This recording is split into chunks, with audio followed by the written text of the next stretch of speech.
All right, so this is a pretty normal division problem. You could probably do this pretty quickly. But what if your teacher asks you to have the remainder as a decimal? Now, this is kind of a bit of a curveball. So I'm going to teach you how to do that. So we start off like normal. How many times does 3 go into 6? Well, that's pretty easy. 2 times to make 6. So the first part of our answer is going to be 2. And then we subtract 6 from 6 to get 0. I'm not even going to write the 0 because 0 really means nothing. We pull down the 1, and then we ask ourselves, okay, how many times does 3 go into 1?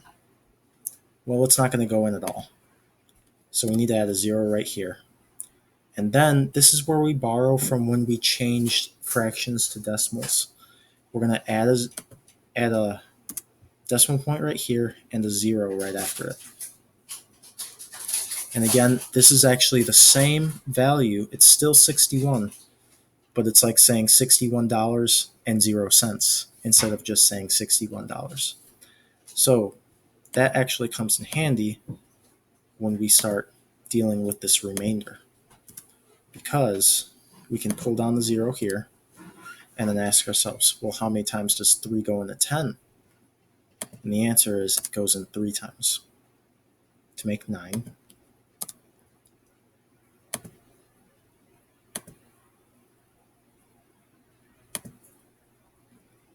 You subtract 9 from 10, and in your head you've probably already figured out that that is 1.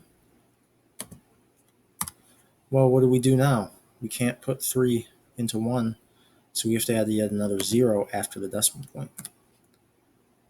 And I know that it's kind of going up and down there, but we pull that down and we have another 10.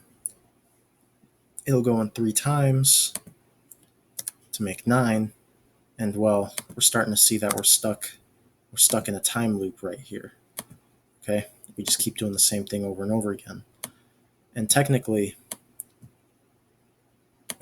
you could actually go on forever, and it will continue giving you a 10, and you'll continue putting 3 into that 10 3 times. And it'll just say 20.33333333. It'll go on forever. So we put a line above the 33, or even just a 3 if you already know that it's going to repeat. And that is our final answer.